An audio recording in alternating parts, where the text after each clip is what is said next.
Assalamualaikum warahmatullahi wabarakatuh. Di sini saya Adi Nuzul Prasetyaningrum akan mempresentasikan tentang Renaissance, imperialisme, dan kebangkitan dunia Islam. Dalam tradisi Barat, istilah Renaissance berarti menemukan kembali sesuatu yang hilang. Renaissance Islam, periode modern dalam sejarah Islam bermula dari tahun 1800 dan berlangsung sampai sekarang. Di awal periode ini, kondisi dunia Islam secara politis berada di bawah penetrasi kolonialisme. Baru pada pertengahan abad ke-20 Masehi, dunia Islam bangkit memerdekakan negerinya dari penjajahan Barat. Periode ini memang merupakan zaman kebangkitan kembali Islam setelah mengalami kemunduran di periode pertengahan. Pada periode ini mulai bermunculan pemikiran pembaharuan dalam Islam. Gerakan pembaharuan itu paling tidak muncul karena dua hal. Yang pertama, timbulnya kesadaran di kalangan ulama bahwa ajaran-ajaran asing yang masuk dan diterima sebagai ajaran Islam. Ajaran-ajaran itu bertentangan dengan semangat ajaran Islam yang sebenarnya, seperti bid'ah, khurafat, dan tahyul. Ajaran-ajaran inilah menurut mereka yang membawa Islam menjadi mundur. Oleh karena itu, mereka bangkit untuk membersihkan Islam dari ajaran atau paham seperti itu. Gerakan tersebut dikenal sebagai gerakan reformasi. Yang kedua, pada periode ini, Barat mendominasi dunia di bidang politik dan peradaban. Persentuhan dengan Barat menyadarkan tokoh-tokoh Islam akan ketertinggalan mereka. Karena itu, mereka berusaha bangkit dengan mencontoh Barat dalam masalah-masalah politik dan peradaban untuk menciptakan balance of power.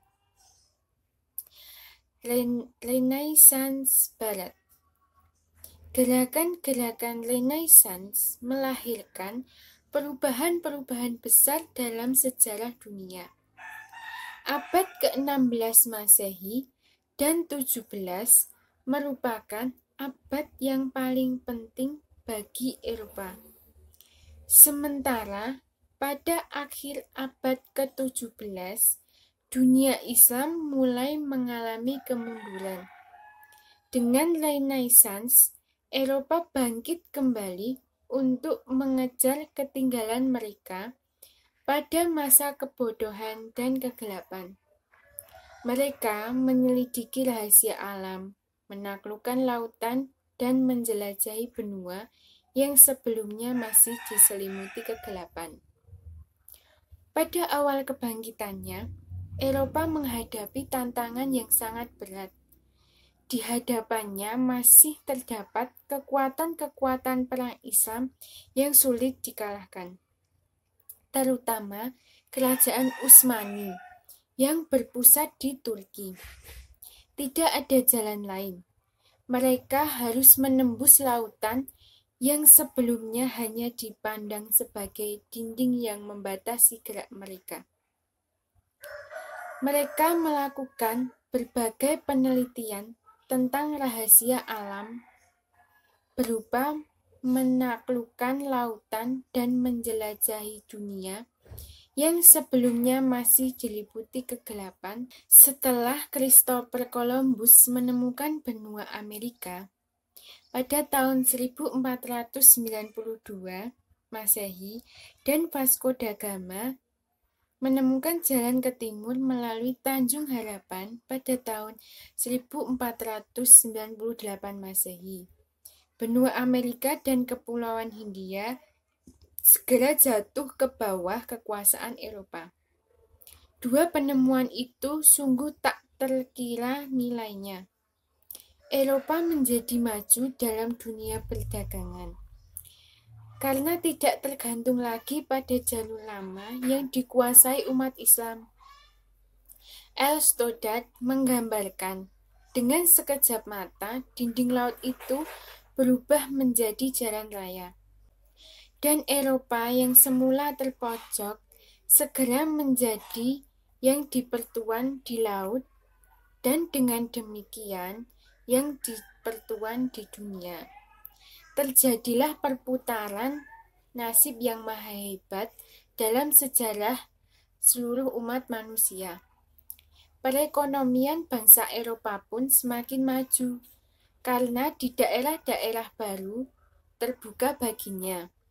Mereka dapat memperoleh kekayaan yang tak terhingga untuk meningkatkan kesejahteraan negerinya. Tak lama setelah itu, mulailah kemajuan Barat melampaui kemajuan Islam yang sejak lama mengalami kemunduran. Kemajuan Barat itu dipercepat oleh penemuan dan perkembangan dalam bidang ilmu pengetahuan. Penemuan mesin uap yang kemudian melahirkan revolusi industri di Eropa semakin memantapkan kemajuan mereka. Teknologi perkapalan dan militer berkembang dengan pesat. Imperialisme dunia barat ke dunia Islam. Kemunduran tiga kerajaan besar Islam pada tahun 1700 sampai tahun 1800 Masehi. Awal kemunduran dunia Islam terjadi saat jatuhnya kota Baghdad atau pusat kebudayaan, peradaban, dan ilmu pengetahuan.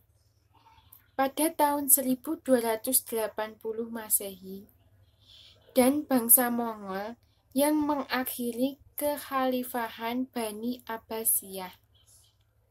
Wilayah kekuasaan Abbasiyah terpecah menjadi negara-negara kecil yang independen.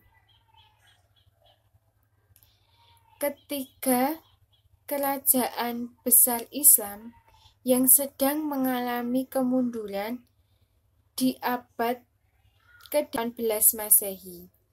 Eropa Barat mengalami kemajuan pesat. Kerajaan itu yaitu: pertama, Kerajaan Safawi, hancur di abad 18 Masehi. Faktor yang menyebabkan kemunduran dan kehancuran Kerajaan Safawi diantaranya ialah: 1. Konflik berkepanjangan dengan Utsmani. 2. Dekadensi moral yang melanda sebagian para pemimpin Kerajaan Safawi. 3. Pasukan gulam atau budak-budak yang dibentuk oleh Abbas tidak memiliki semangat perang yang tinggi dikarenakan pasukan tersebut tidak disiapkan secara terlatih dan tidak melalui proses pendidikan rohani. Yang keempat, sering terjadinya konflik intern dalam bentuk perebutan kekuasaan di kalangan keluarga istana. Kedua, Kerajaan Mughal hancur pada awal paruh kedua abad ke-19 Masehi di tangan Inggris yang kemudian mengambil alih kekuasaan di benua India. Faktor yang menyebabkan kemunduran dan kehancurannya antara lain: 1.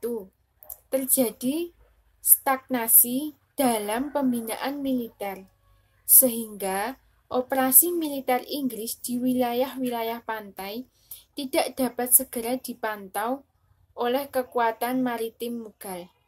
Begitu juga kekuatan pasukan darat. Yang kedua, kemerosotan moral dan hidup mewah di kalangan elit politik yang mengakibatkan pemborosan dalam penggunaan uang negara. Yang ketiga, pendekatan Aurangzeb yang terlampaui atau kasar dalam melaksanakan ide-ide Puritan dan kecenderungannya asketisnya, sehingga konflik antar agama sangat sukar diatasi oleh sultan-sultan sesudahnya. Ketiga, kemunduran kerajaan Utsmani juga pada masa selanjutnya. Di periode modern menyebabkan kekuatan-kekuatan Eropa tanpa segan menjajah dan menduduki daerah-daerah Muslim yang dulunya berada di bawah kekuasaan kerajaan Utsmani. Faktor yang menyebabkan kemunduran tersebut yaitu 1. Wilayah kekuasaan yang sangat luas. 2. Heterogenitas penduduk. 3. Kelemahan para penguasa. 4. Budaya pungli. 5. Pemberontakan tentara Jenisari. 6. Merosotnya ekonomi. Dan yang 7. Terjadinya stagnasi dalam lapangan ilmu pengetahuan. Mengenai penyebab kemunduran dunia Islam, diantaranya dikarenakan 2 faktor, yaitu yang pertama, faktor eksternal, yakni terjadinya perang salib, adanya serangan dari bangsa Mongol yang telah menghancurkan negara Islam, dan terjadinya bencana alam dan berjangkitnya wabah penyakit sehingga menyebabkan perekonomian tidak stabil. Yang kedua, faktor internal, yaitu perpecahan dan tidak adanya kesatuan politik, rasa puas diri, dan kemajuan berpikir. Dan juga membudayakan pola hidup mewah dan berfoya-foya di kalangan penguasa. Imperialisme dunia barat ke dunia Islam. 1. Penjajahan dunia barat terhadap dunia Islam di anak benua India dan Asia Tenggara. India pada masa kemajuan kerajaan Mughal adalah negeri yang kaya dengan hasil pertanian. Hal ini mengundang Eropa yang sedang mengalami kemajuan untuk berdagang ke sana. Di awal abad ke-17 Masehi, Inggris dan Belanda mulai menginjakkan kaki di India. Pada tahun 1611 Masehi, Inggris mendapatkan izin menanamkan modal, dan pada tahun 1617 Masehi, Belanda mendapatkan izin yang sama. Kerajaan Islam Malaka yang berdiri pada awal abad ke-15 Masehi di Semenanjung Malaya yang strategis merupakan kerajaan Islam kedua di Asia Tenggara setelah Samudra Pasai. Ditaklukkan Portugis pada tahun 1511. Sejak itu, peperangan antara Portugis melawan kerajaan-kerajaan Islam di Indonesia seringkali berkobar. Pedagang-pedagang Portugis berupaya menguasai Maluku yang sangat kaya akan rempah. Pada tahun 1521 Masehi, Spanyol datang ke Maluku dengan tujuan dagang. Spanyol berhasil menguasai Filipina, termasuk di dalamnya beberapa kerajaan Islam. Kedua, ekspansi Barat ke Timur Tengah. Ketika Perang Dunia I meletus, Turki bergabung dengan Jerman yang kemudian mengalami kekalahan. Akibatnya, kerajaan Turki Utsmani semakin ambruk. Peperangan-peperangan melawan Barat di Eropa Timur terus berkecamuk, memakan dan menguras tenaga, yang berakhir dengan kekalahan di pihak Turki.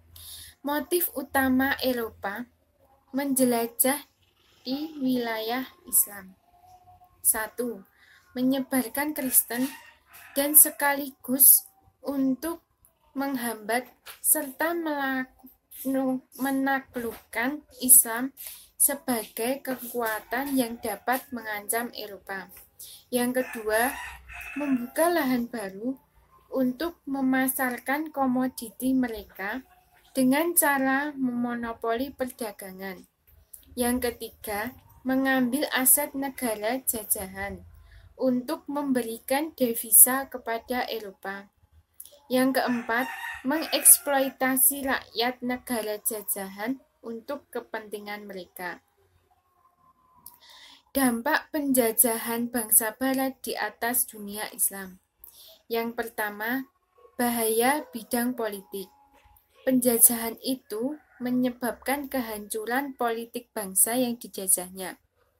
Politik kapitalisme membuat bangsa yang dijajahnya mempunyai watak ingin mengeruk keuntungan tanpa menghiraukan penderitaan orang lain. Rakyat kecil jadi tertindas. Yang kedua, bahaya bidang ekonomi. Dengan berkembangnya sistem kapitalisme, kemiskinan akan terus bertambah. Kesengsaraan umat Islam akan semakin parah. Ketiga, bidang sosial pendidikan. Penjajah senantiasa membuat jurang pemisah antara kaum bangsawan dengan rakyat kecil, sehingga di antara mereka tidak ada persatuan. Bahaya bidang budaya. Budaya yang disebarkan penjajah dapat merusak agama yang dimiliki bangsa yang dijajahnya, seperti minum arak, berjudi, pergaulan bebas, dan budaya negatif lainnya yang disebarkan. Bangkitnya nasionalisme di dunia Islam dan tumbuhnya gerakan partai yang memperjuangkan kemerdekaan negaranya. Usaha untuk memulihkan kembali kekuatan Islam pada umumnya yang dikenal dengan gerakan pembaruan didorong oleh dua faktor yang saling mendukung.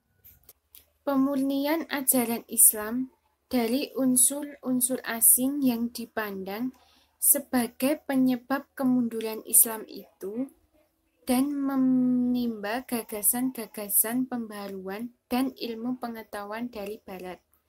Yang pertama, seperti gerakan Wahabiyah yang dipelopori oleh Muhammad ibnu Abd al-Wahhab tahun 1703 sampai 1787 Masehi di Arabia.